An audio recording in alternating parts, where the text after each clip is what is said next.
allegedly killed and dismembered by her daughter and granddaughter. It's a case that is stopping everyone in their tracks. Burned and dismembered her body into more than 67 pieces. This is Aaliyah Hardy. Nah, what is wrong with people, she says bro? that her grandmother's screams aren't all that unusual. She always screamed. Like when she was to fall and stuff, she would always scream. So we found a dismembered body. Do you know what dismembered means? Okay, so we found pieces of her body.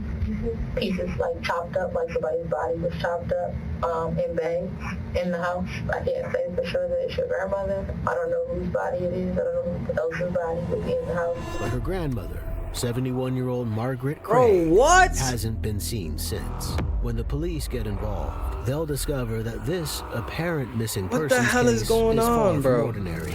I know she went missing twice last year, and then January she did the same thing. Was there a report for that? No, she came back the third day, but she never said who she was or anything. And I kept on asking, she didn't want to tell me.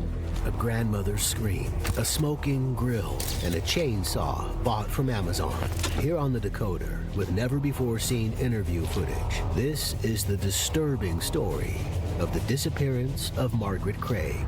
She's known affectionately as Auntie Joyce among her relatives. This is crazy, I ain't gonna lie. As she got older, she began experiencing health issues. She'd recently suffered multiple strokes, and as a result, she needed long-term care. Her nurse was her daughter, 44-year-old Candace, living under the same roof and spending almost all their time together. Candace was dedicated to looking after her mother. She seems to have been the perfect daughter to the perfect mom. As a result, anyone would think she'd be distraught at the idea her mom had gone missing and that she'd contact the authorities as soon as she could. But it doesn't work out quite that way. On May 31st, one of Margaret's nephews drives over to the house.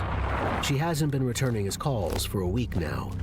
Having had so many medical emergencies in the past, her relatives are terrified that the next one will be her last. When no one answers his knock on the door, he calls the police.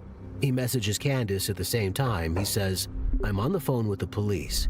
They are doing a wellness check. Sorry to scare you, but this is not normal."